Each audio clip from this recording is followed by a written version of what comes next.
Welcome to Discovery Watch with John Kaiser. I'm Jim Goddard. John, the market had high hopes for the Yukon in 2017 after Goldcorp bought Kaminak for its coffee gold project in 2016 for $500 million. But all the Yukon juniors finished the year on a down note. One of them was Caribou Rose Resources, which got slammed when it reported drill results in late October for its Canadian Creek project next door to Goldcorp's coffee project. Is Canadian Creek a bust?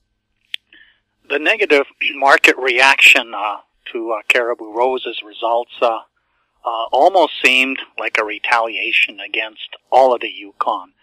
Various Discovery Watch juniors like Independence Gold with Boulevard, ATAC with its Rackla Belt projects, Gold Strike with its Plateau project farmed out to Newmont. None of them delivered anything particularly interesting this year. Even Sean Ryan's White Gold, which raised $20 million to do this brute force 3-year auger drilling program in the Yukon looking for other coffee-type systems, they ended up acquiring Kinross's Underworld deposit and focused on that as a default. So it was a pretty disappointing year for the Yukon. Now, Caribou Rose spent $500,000 last year drilling a 7-kilometer by 2-kilometer golden arsenic soil geochemical anomaly. The property, Canadian Creek, is at the southeastern end of the coffee project, now controlled by Goldcorp, and it has the similar rock types, at least in the northern half of the project. The southern half is a rock type that's more similar to the Western Copper's Casino copper-gold deposit to the east. So the company drilled 20 widely spaced RC holes, typically maximum depth of 100 meters, came back with a grab bag of results. There was a couple of long ones, which were like 0.14 gram per ton, and then anything sort of better was like 1 meter, 2 meter, up to half gram per gold. And what you're looking for in this type of setting are enriched structures around which you can end up building an open pit heap leachable system, such as Kaminak did with the coffee system. And they just never found any of these sorts of starter structures. It doesn't kill the project. It simply tells them, obviously where we drilled, it's not there. The geochemical anomaly is a reality on that project. And, down the road, that project will ultimately be acquired either by Goldcorp as it extends its work towards the southeastern end of its property holdings, or possibly whoever ends up taking over Western Copper. There were rumblings last summer that they were close to a deal, but then this suddenly vanished. This was right around the time there was all this talk about a road being put into the area. The Yukon government is contemplating providing access for this region, open it up for mining. Remains to be seen what's going to happen there. But Caribou Rose, which is a Glenn Garrett, Bill Morton prospect generator type, it has other projects. It probably won't be able to raise money for another round at Canadian Creek, and with the stock trading below a nickel, it's probably more of a longer-term bottom fish accumulation target. We'll have more with John Kaiser right after the break. Hi, I'm Douglas Mason, President and CEO of Rainy Mountain Royalty Corp., RMO, on the TSX Venture Exchange. Rainy Mountain's Brunswick property is located in the Rideout Shear Zone in Ontario, with grab samples running as high as 32 grams per ton gold. A follow-up drill program to test numerous targets located by recent groundwork is planned for early 2018. Please visit our website at rmroyalty.com. Avon Resources Limited is a gold exploration company with significant projects in British Columbia, Saskatchewan, and the Yukon. Trading on the TSX Venture Exchange, symbol ABN, and the pink symbol ABN-AF. Surrounded by world-class gold deposits and mines, Avon's 23,000 hectares Forest Kerr Gold Project is located in the heart of the Golden Triangle in northwestern BC. For more information, visit us at avonresources.com. Welcome back. We're speaking with John Kaiser. John, Lorraine Copper traded over 3 million shares on Thursday last week and then went very, very quiet. Did Stardust temporarily catch somebody's attention? Stardust certainly did catch somebody's attention over at Sun Metals Corp, the partner which will be able to earn 70% of the project. They Googled Stardust and apparently came up with all these porn sites. I gave it a shot on my work computer here and didn't come up with anything that sort except, Lorraine Copper's Stardust project. That was the name of the project for 20 years when Alpha Gold had it almost as a cult play. They spent $11 million over that time period generating these high-grade copper gold results each year, and they kept this going, eventually built up a resource of several million tons, and then when George Watley passed away, that project became available for Lorraine Copper to acquire it. So rather than keep the old name, they've renamed it Stardust, and that is also a play on the fact that Sun Metals is a star, and of course also to keep people from ending up at porn sites, which the way Google does stuff, it's probably because you're looking for that in the first place, or have been, that you end up with getting those Stardust results. Now, the stock had a series of block trades on Thursday, what appeared to be a positioning event. The company right now is backed by, it's headed by Glenn Garrett and Bill Morton, and they have some local brokers in Vancouver who have supported the company for a long time. But the fact that this is a toiling geologist company with a low market cap, with a very interesting project, that's a bit of a problem for Sun Metals Corp, which is a company within Mark O'Day's Oxygen Capital Group. There's several others like Liberty Gold as part of that group. This company at this stage is private. They hope to go public sometime by the second quarter of this year, which is also when work would resume on this project. The presentation they have on their website suggests that they are hoping to raise $5 to $10 million. Since Stardust is the flagship project and doesn't really, they only need to spend $6 million by 2021. It does sound like they want to hit this project hard. So the transactions that took place was probably positioning of investors familiar with the Sun Metals Group who can see that the 30% that Lorraine Copper ends up with could potentially be very, very valuable. Now, the company also in the past week published an updated resource estimate for the Canyon Creek zone. It's about 3 million tons of 1.34% copper, 1.7 gram per ton gold with minor zinc lead credits. That's a $500 million in situ value with almost $200 rock value, which could support an underground mining operation. However, it doesn't quite have the critical mass. But the Lorraine team has been going through over 390 drill holes put into this system. They've done digital compilation. They've reviewed all the past work. This project has had a lot of talented geologists working on it, but it has had the frustration that the recommendations and ideas that these geologists came up with were rarely ever followed. This was an example of the previous operators just focused on the needles and twigs of the tree and never even looked at the forest. With the $500,000 spent last year, of which only $100,000 was for some confirmation drilling, the rest was in putting together the big picture. And what has emerged is that the Stardust carbonate replacement system has enormous untested potential.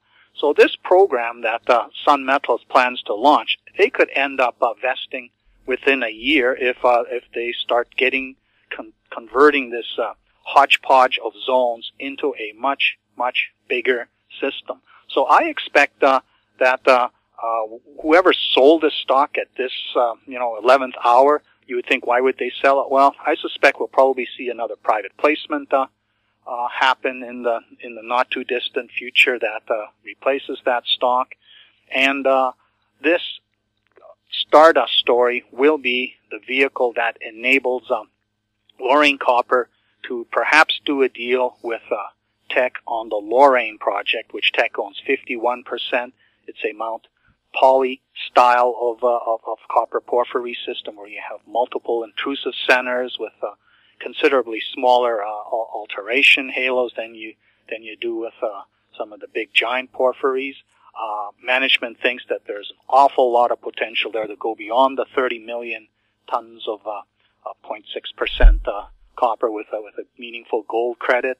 But until a decision is made by Teck to either resume work, which is probably not likely to do since it's got Shaft Creek and Galore Creek already in its inventory, perhaps they will do a deal where they monetize their past investment and give back Lorraine Copper 100% of a project. We're heading into a wave of enthusiasm for British Columbia exploration, even though there is an NDP government now in charge. So Lorraine Copper looks set. I made it a bottom fish a couple of weeks ago, added it to my 2016 edition, which I've extended to the end of 2018. I'll be feeding new bottom fish ideas to my subscribers over the next couple of months.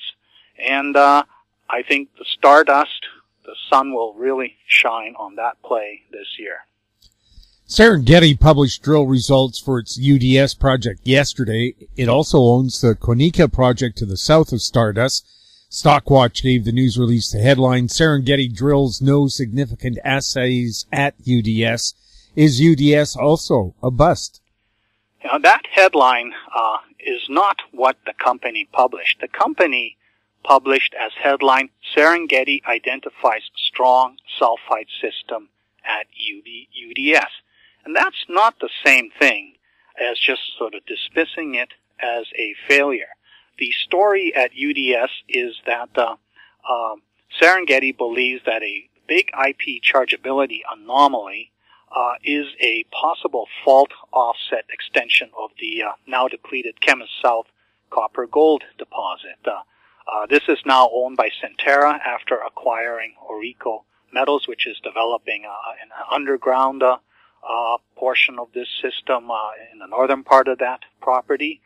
So Serengeti went in there and drilled 3 holes last year.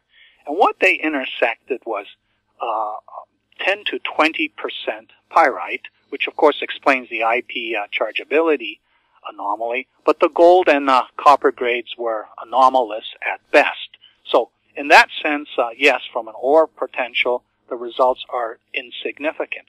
However, the type of rock is a what they call phyllic alteration, and in the Kemess system, this is on the peripheries of the ore grade mineralization. It's basically when the salt and pepper minerals of a granite style rock get altered into another form, and it tends to soak up iron sulfides, but not so much the other sulfides such as chalcopyrite with which the gold is associated. So Serengeti went in there and drilled scout holes on essentially a blind target at the northern end of this valley to the northeast of the old Kemess South deposit. The geophysical survey was based on lines 600 meters apart, so they spotted the holes as best as they could. In hindsight, they know they would have probably wanted to drill off from the most intense part of the geophysics. But what they have acquired is now a geological context in the third dimension. And this is the new wave of exploration. It's not a thing of parking yourself on an outcropping mineralized zone and delivering a barn burner discovery hole with your first sniper shot. When John Woods of Stockwatch rewrites these headlines to reiterate this idea, yet another failure, he's doing a disservice to an industry where the easy pickings that can deliver a kill shot, it's over. The whole new approach is to generate a target and start using drilling of scout holes to build a geological context without expecting that you're going to get lucky on the first try, and set the stage for further work. And this is what Serengeti hopes to do.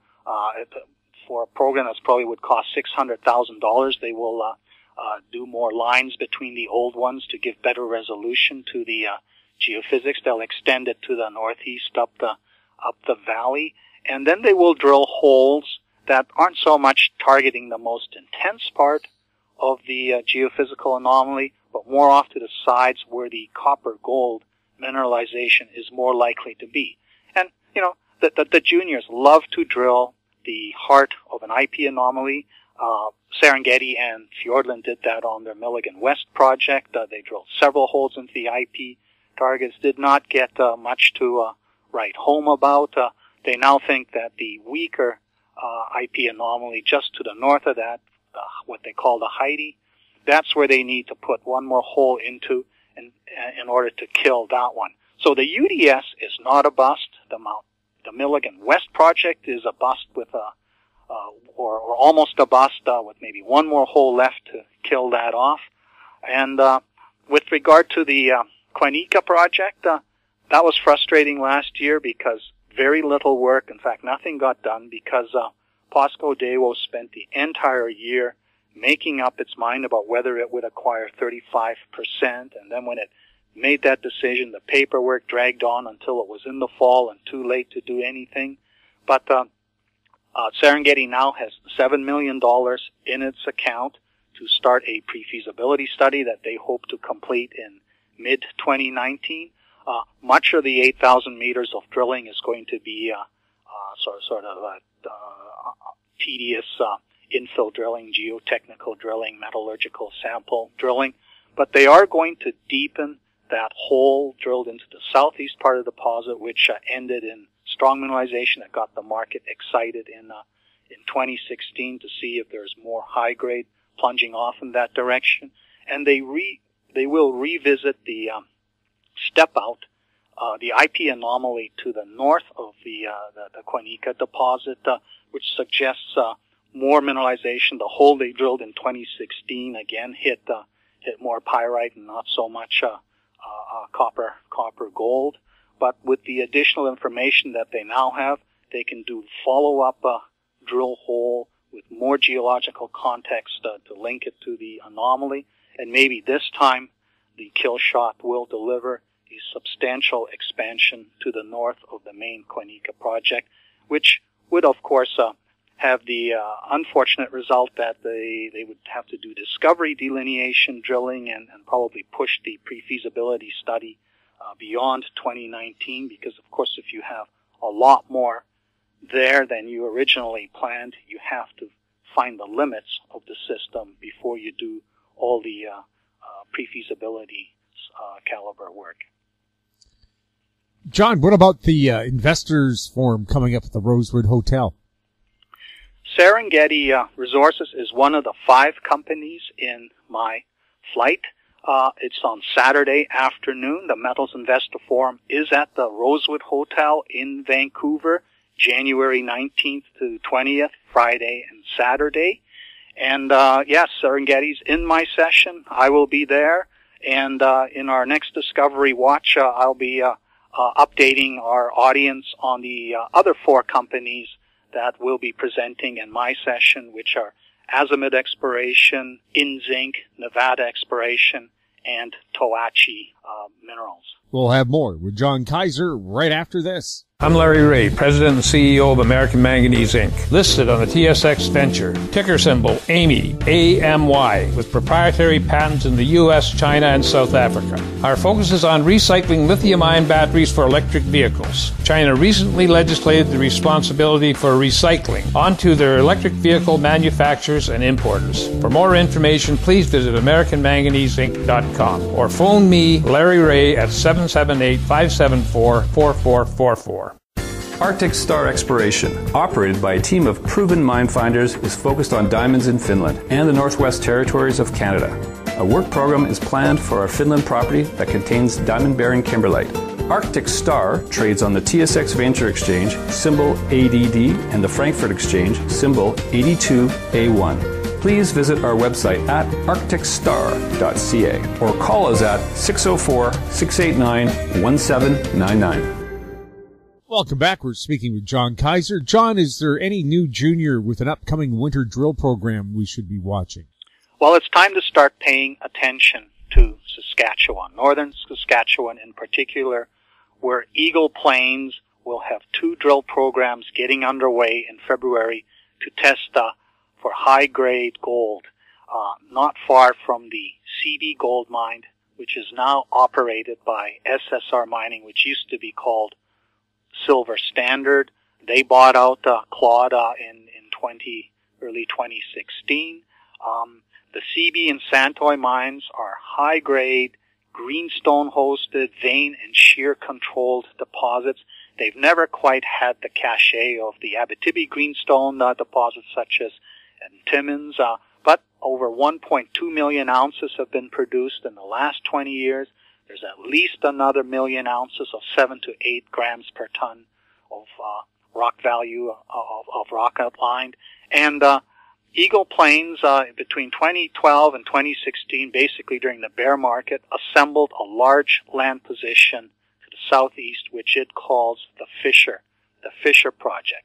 Now, they also have the Chico Project, which they farmed out 80% to Aben Resources, which is one of our Golden Triangle Discovery Watch juniors, which had a pretty miserable finish to the year when it's published its results. It's taking a crack with a fairly modest program on the property 40 kilometers to the southeast of the CB mine, targeting a 1,500-meter zone where there's been sporadic drilling in the past. But the real focus will be the Fisher Project, which adjoins immediately to the southeast of CB. And last year, SSR probably spent $1 million or so on target generation work, no drilling. But in February, they start the 10,000-meter component of what will be an 18,000-meter drill program in 2018. This will probably enable them to cross the $4 million earn-in threshold to earn 60%, at which point they will have 90 days to decide whether to go in a 60-40 JV with Eagle Plains or to make a $3 million payment and earn 80% and form an 80-20 JV. Now, this is potentially a problem for Eagle Plains. This company has been around since 1995. It's been a bottom fish pick multiple times in the last 20 years that I published my service, and it is part of the 2016 edition. This company has spun out several companies, of which the most important was Copper Canyon in 2006, which got absorbed for about $48 million worth of Nova Gold stock in early 2011. The company still only has 90 million shares issued, has about $4 million working capital in the treasury right now, of which $2.5 million is cash and the rest is marketable securities. This company's specialty is to research and acquire projects in British Columbia, Northwest Territories, and Saskatchewan, which it can then farm out, and Yukon, and which it then farms out to other parties. It's pretty religious about not spending serious exploration money on any of its projects. And it's worked well for the company. It's never gone to the moon, but it's been a survivor company. It can see that the Fisher Project is potentially a major future exploration expense. Even if they end up with a 20% interest, that's still an awful lot of money to have to come up with. So what they are doing is another spin-out called Taiga Gold Corp. They announced this in October. It probably won't happen until late March or early April for the day of record. But Eagle Plains shareholders will get one Taiga Gold for every 2 Eagle Plains, which means the new company will have about 45 million shares issued. it will have the Fisher project, the Chico project, and a couple others, one of which is quite important. It's the Orchid project, which is about 70 kilometers to the southeast of the CB project, and they intend to keep that one 100%. They do not plan to spin that out, because the predicament they will be in 2019 is that the SSR will have vested for either 60 or 80%, will very likely engage in a very aggressive program, will possibly offer a buyout to clean out Eagle Plains, and if all they have is, say, a 20% net interest, the shareholders aren't going to get a huge amount for it. But if the company is pursuing a 100% owned project, and Orchid is the same sort of geology as the Fisher project, then it can raise money from an audience which knows that it can perhaps duplicate whatever it is that the SSR comes up with at Fisher, and therefore merits getting capital directly in the Treasury in violation of the prospect generator farm out rule, and hopefully attract a substantial buyout from SSR for this portfolio of northern Saskatchewan high-grade gold projects. So the Fisher project is the new Discovery Watch play for 2018 that I would like to track this year. John, we'll see you at the Rosewood Hotel in Vancouver at the Metals Conference this weekend, and thanks a lot for the update. I'm looking forward to it. Thank you, Jim. We've been speaking with John Kaiser, his website, kaiserresearch.com. I'm Jim Goddard. Comments made on Discovery Watch are an expression of opinion only and should not be construed in any manner whatsoever as recommendations to buy or sell any financial instrument at any time. Archived online at howestreet.com. Discovery Watch is a production of Howe Street Media Incorporated.